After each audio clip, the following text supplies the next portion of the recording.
What's up, guys? It's Jeff with Online Cubase Tutorials, and we're back with another episode here. I've been taking a long break. I just got back onto the computer after quite some time. Opened this project file back up. I took a listen to it, and I'm ready to add some more stuff to it. So what do you say we learn some more about built-in features of Cubase? And I was messing around before this recording, and I found some pretty cool stuff I thought I'd show you. And I wanted to use some of the built-in instruments because some of you guys I know may just have gotten Cubase for the first time. And you have kind of these built-in Steinberg things, VSTs here. So I'm just going to use a Prologue. It's a pretty cool synthesizer. It comes with it. It has the way you access it here is you add it to a new track. I did a track instrument, and it comes up here with a new sound channel and a new MIDI channel. And you can put these together if you want. That's how I usually do it. Go ahead and colorize this guy because we don't have green yet, so we'll make a green synthesizer part. And the sounds that come in the VST are not super like blow your mind. Like and actually this is something I found out. The initial patch here is like a built-in 30, like an old 303. So I'm actually going to leave it right here. I'm not going to touch it. I'm just leave it on the initial patch. And you can click here. You can go through their whole library. If you look at the Prologue factory library, there's it's showing you here the browser. The way this works is you can click and unclick on here. There's like 334 sounds that come with the library. And so you can drill in here and say, synth pad, analog, and you can click on any one of these, they'll load up. But in this case, I actually like the default instrument. I know it's call me crazy, but it sounds like a 303 sound to me. So you can see just they're using sawtooth, a single. This is like the init patch. It's just a single sawtooth with 100% oscillator and some drive and emphasis on there. And they have these are filters, your low pass, high. This is actually a high pass and low pass filter. So it's pretty cool for a default patch. Here's your envelopes, and you can see here, you can just click and start editing the sound. You can drag here, you can drag here, and these take kind of a minute to catch up. So it actually does work. You can drag on that. You can drag the release if you wanted to hold on longer. Okay, so you just mess around with the interface a little bit, and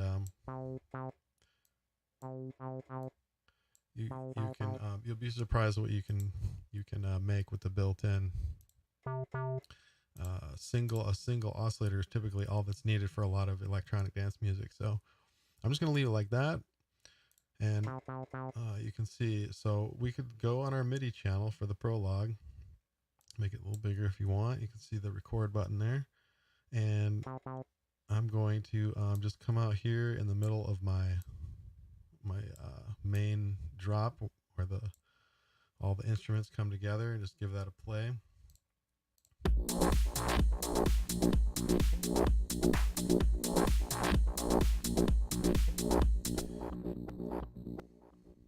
All right, wait for that delay to trail off. We're playing in the key of B, and I just want to show you another built-in feature here. So what I'm going to do is come in here, and you can see, let's add a single note, and you'll see why in a minute. So there's a B right there. I'm just gonna A sharp. Sorry, it's actually an A sharp according to this. B flat, same difference. All right, so now that we have that note and it's playing for two measures, all right, you can it's hard to hear it right now, but while we're doing this, I'll just turn down the bass a little bit, drums and bass. And you'll see, like, when you add a default instrument, it's routed to the stereo out. So right now it's competing with all the other stuff. It's competing with all the other stuff in the mix. So So if you go to the sound channel, you can route that in with your other instruments or put it to the final mix. I'm going to throw that into the synth channel and just do my sub mixing on that sound. So now it should fit in with a mix a little bit better because it's going through the same effects as this the synth subtrack is, right? So it'll pick up the swell automatically that we have on the vintage compressors with the side chain. So I'm gonna and this is where it really just gets fun and creative. So if you have this MIDI track selected for the Prologue, and then you go into MIDI inserts on the side. So again, normally you see this, we're routing this MIDI channel data to the Prologue. And I'm going to go down here to the MIDI inserts, and there's an arpeggiator. There's actually a couple different: beat designer, MIDI echo. There's all kinds of stuff. So this is just the built-in. This has been here since forever. Now this window is really hard or really easy to lose. It'll just get behind here. So I'm just going to make my window a little smaller so we can mess with this while it's playing. So now that I have an Arpache5 on here, we'll go ahead and listen. So this is going to send different notes.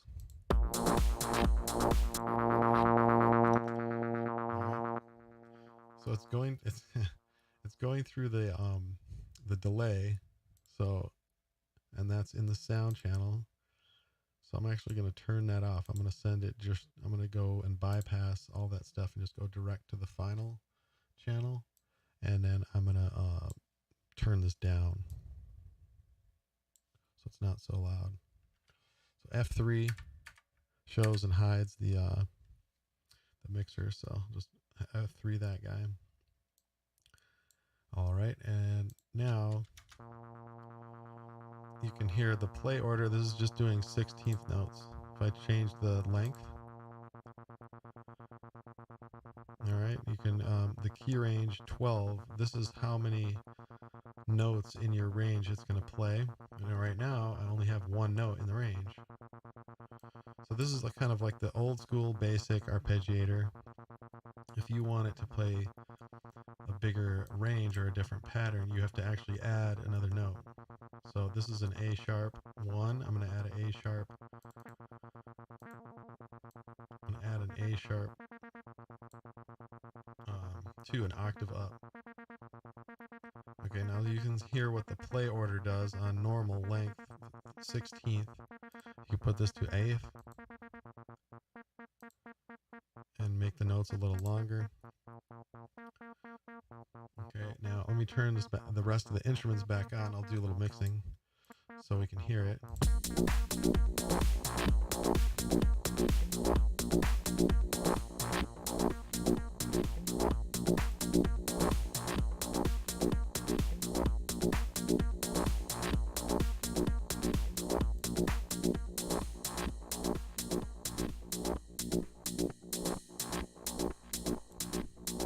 Interesting. Okay, so what happened here when I'm mixing is I'm finding out that there's a bunch of sounds that aren't going to the final channel. So we got to fix that. Oops. Because I don't have control over my mix right now. So let's figure out what sounds those are.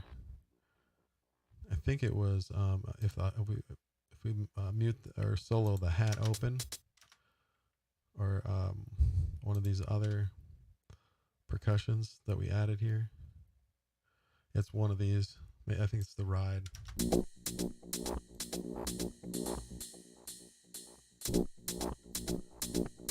All right, so let's figure out where those are coming from. I think it's the second groove agent.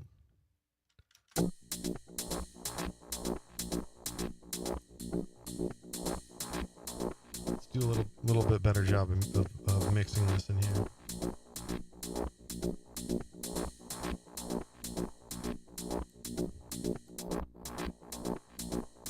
Okay, this says out 4. So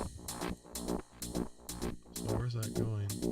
Let's look at our group track. Let's look at the group track and figure out. Okay, let's mute this bass.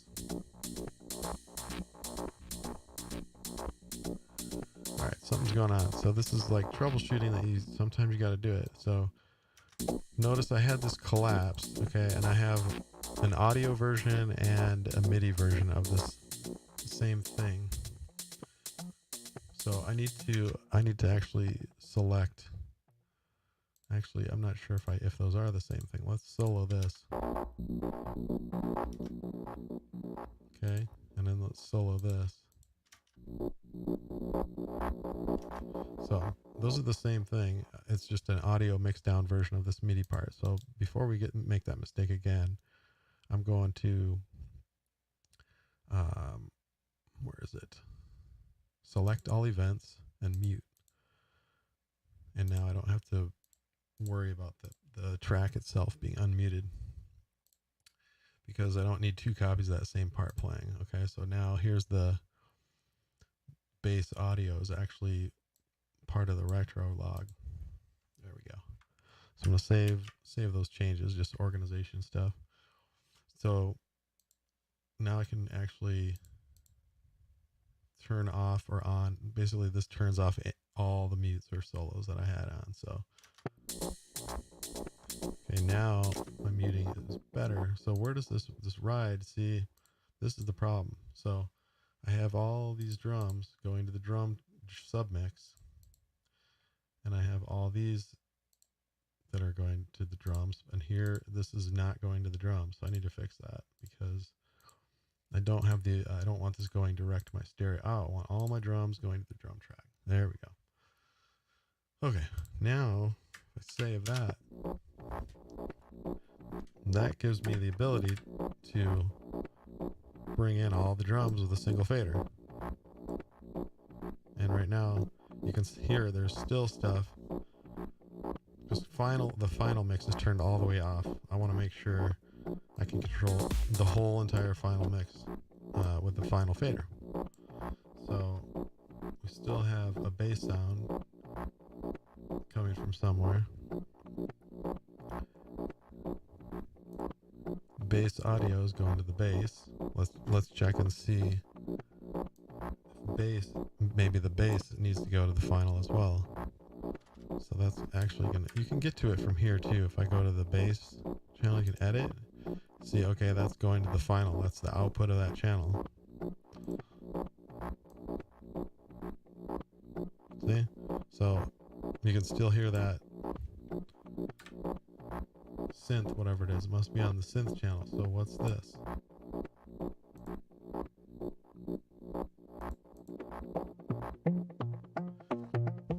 See, this is a pretty cool synth part. We can't even hear it. We'll get to that in a minute.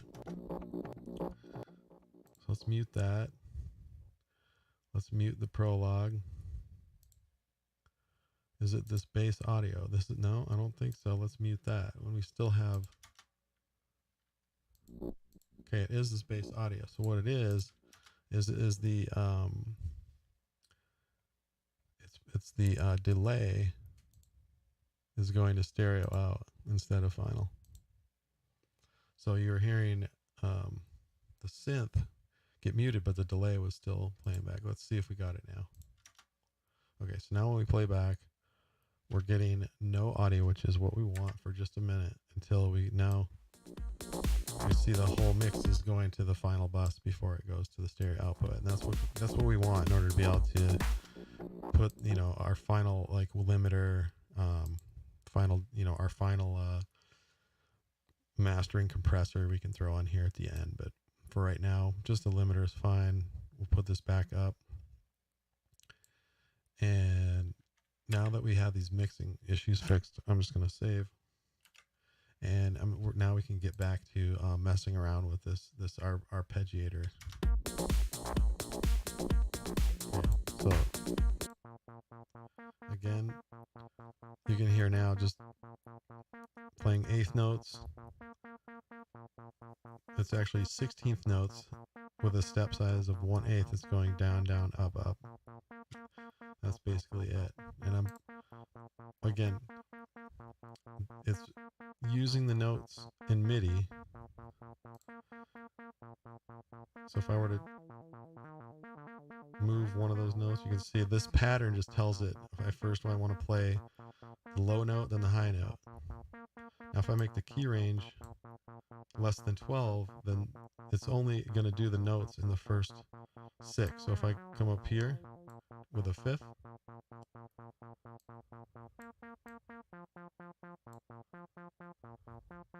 okay, so now what this tries to do is like it will make octaves. So if you go up to 24, that's 2 octaves. Okay, so it's taking these same notes, which is a perfect 5th from B flat or A sharp to F.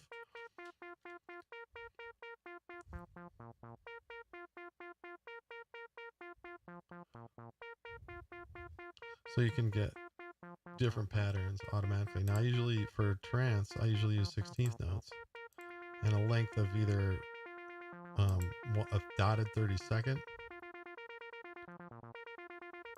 or 32nd. In this case, dotted 32nd actually sounds pretty good. Now if I bring everything else in,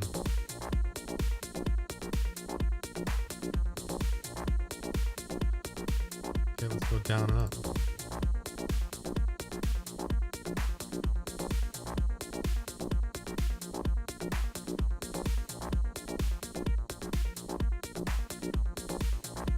So the built-in arpeggiator is not too bad, and it's very basic, but you can achieve some pretty cool stuff just by messing around and only putting like 1 to 2, maybe 3 notes into your pattern. Usually 3 notes just held along the whole entire your whole entire measure or bar line is how you do it. You just pick 3 notes.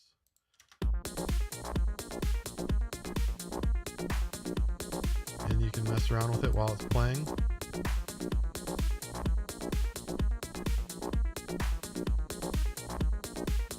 Usually wait for it to loop.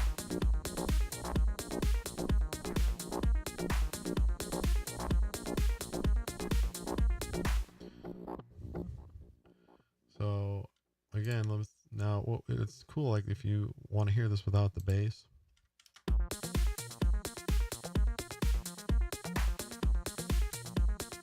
Right?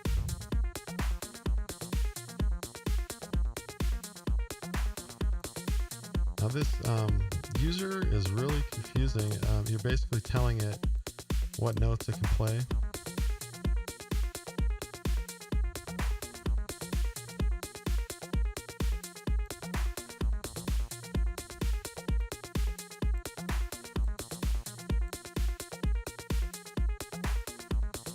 I don't really get how it works. You might like the pattern that it does. I kind of just go for the regular ones.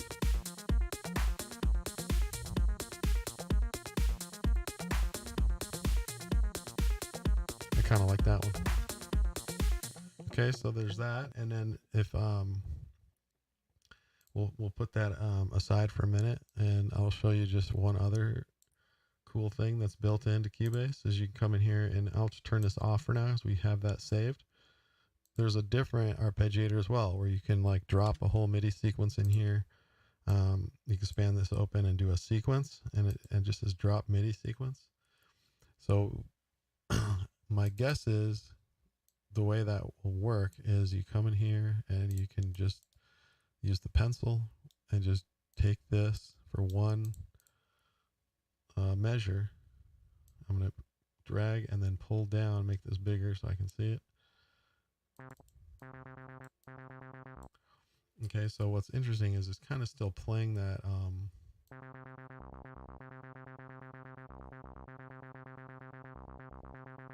this is like playing an arpeggiator all by itself anyways. It's very strange.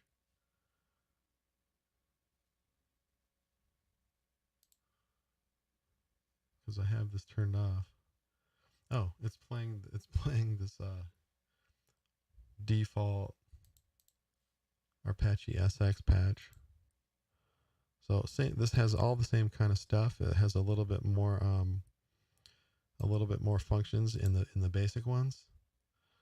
And again, this thing is super hard to it's super easy to lose behind the main window. So there's a couple different ways you can run Cubase, but if I only have so much screen real estate here, sorry. So again, this is just a little bit more advanced. I think the Arpache SX is a bit newer. But what I was going to try is see if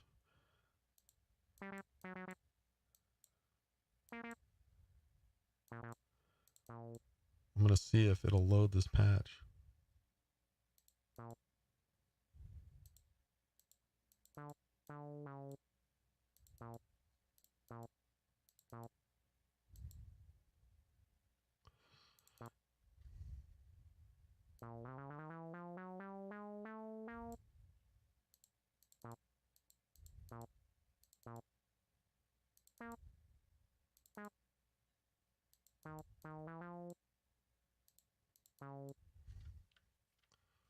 Almost done with this thing. Let's just see what happens if I drag this in.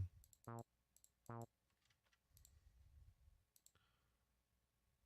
don't know if it wants me to, I don't think it's dragging that part.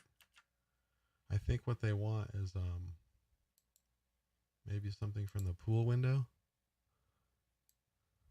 I'm not sure. I thought this was just for audio. So we can also cover that later as well, but let me see if it's this. Okay, not that. Sequence. Let's see, drop. It says drop MIDI sequence. I don't know what, I don't know how to make a MIDI sequence go in here. Maybe I have to export it or something. It seems like this should be easier to get a MIDI sequence in here.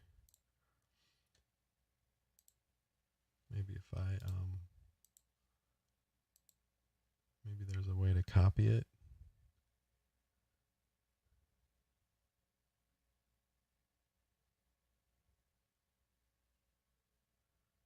Open score editor. This is the score. Oh, that's the score editor. This is the open an editor. Key editor. Right. How do I get out of here? Open in lower zone. So there's functions all over Cubase. Sometimes it's frustrating.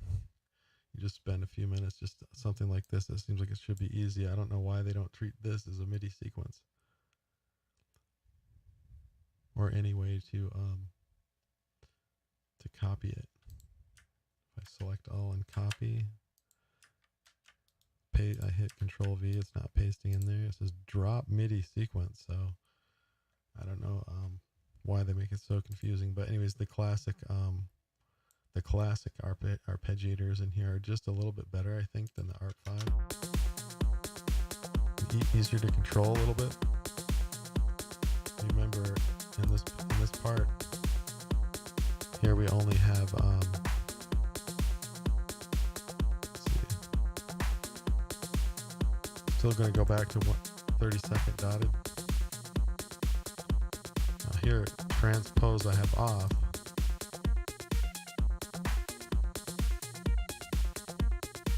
Repeats 2. Direction up, down. Now here's some different patterns they have in here.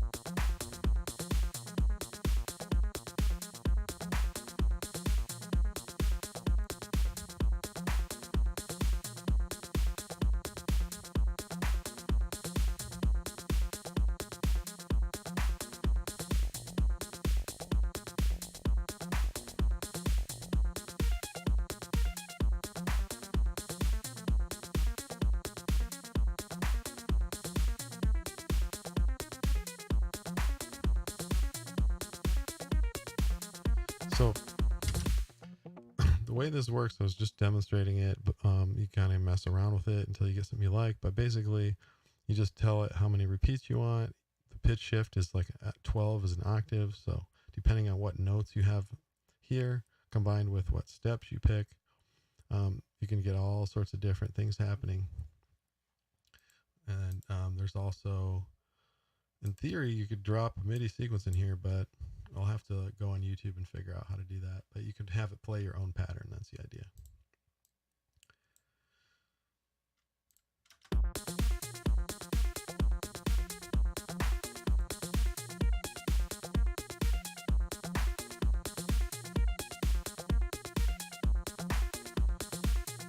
So it's pretty cool when you combine a MIDI arpeggiator and then you send this to a channel where the synth channel, I think that, yeah, the synth channel here, I have routed, sorry, it's this group track. This is actually, I need to rename this with what it is. So let's actually give it a better name here. Let's solo it. Let's just call this bounce. Bounce fifth. Okay, and that keeps it separated from the synth group track. So now the synth group track has the cutoff on it, and it's also sending the delay. It's sending a whole bunch of delay. Let's turn that down a little bit. It can still come down. And then our delay track has this ping pong delay on it. It has the feedback turned way up, I thought. It doesn't look like it is.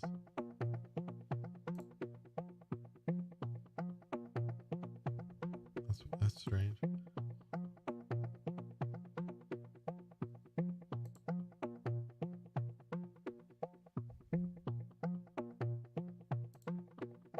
Where else is that delay coming from? It sounds like I have some more delay on here than I actually do. So I'm not sure where that's coming from, but I guess that's just the ping pong delay. If I had to turn that off. All right, so that's actually recorded into this bounce is what I'm hearing now. So that's another thing, is if you render MIDI to audio and you include the effects, then you don't have the ability to mix those effects out anymore. So we'll just ignore that for now. We'll do a solo on this part we just added. And now we should be able to hear all the delay in there.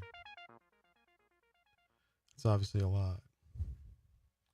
Let's turn the mix down.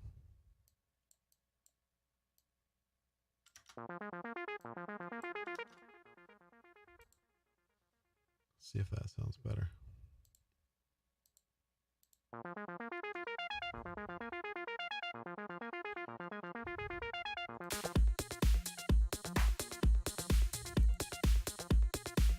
Now you can hear the effect of that. Sidechain compressor is huge.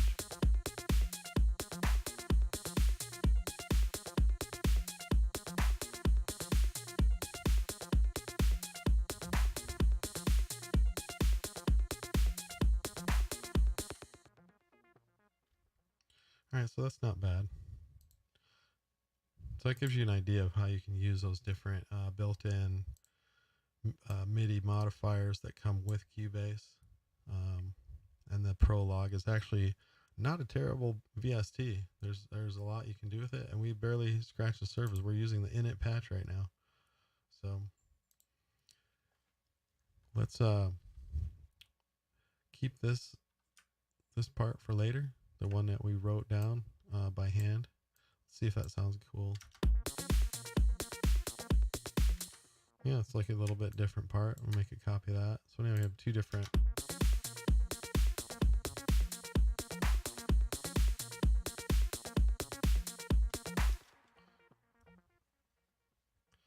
So two different parts, and you know, that might sound cool when the drums come in, when the hats come in. Whoops. Sorry about that.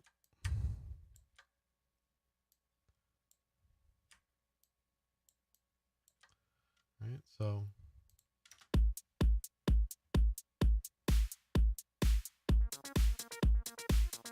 remember I have the bass muted.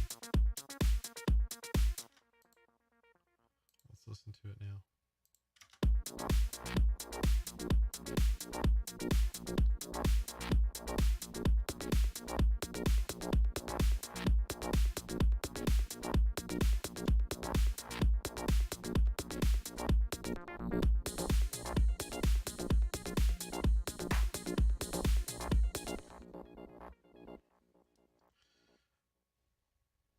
So that's pretty cool.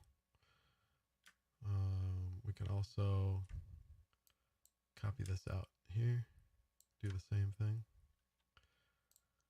And why don't we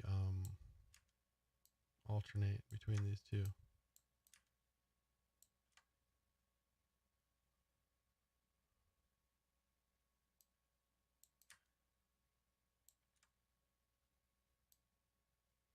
We'll just do it for, you know, coming in and going out. We'll do like an intro. It'll sound pretty cool going across that break. We'll do the same thing here. So let's listen from this point.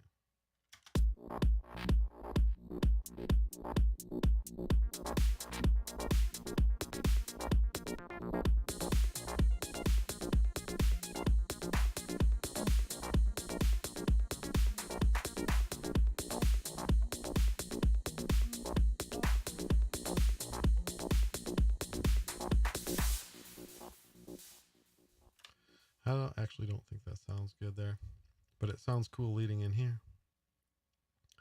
We'll use it as a, whoops, damn, keep hitting the Windows key. Yeah, we'll just use it across the break. It doesn't sound good when this comes in. So I don't think I'm going to bring that in right away. I think I'm going to let this guy take us across the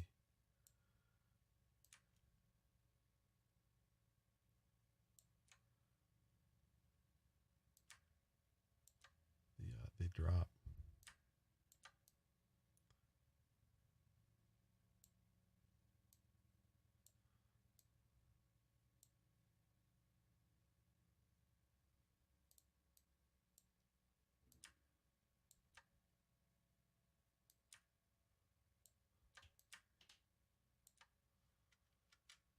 See if that's any better.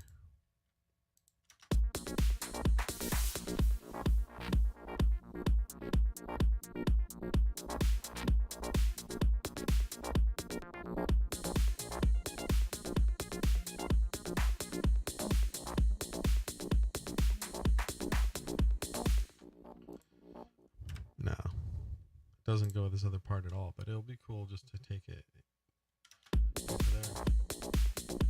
I think we want to switch to this part at this point, and we'll mix that up a little bit higher so you can actually hear it.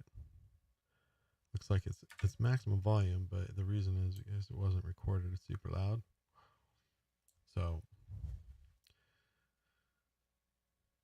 I think we'll call this one done for now, and we'll see, and we'll mix this up and finalize it in the next video. Thanks for watching.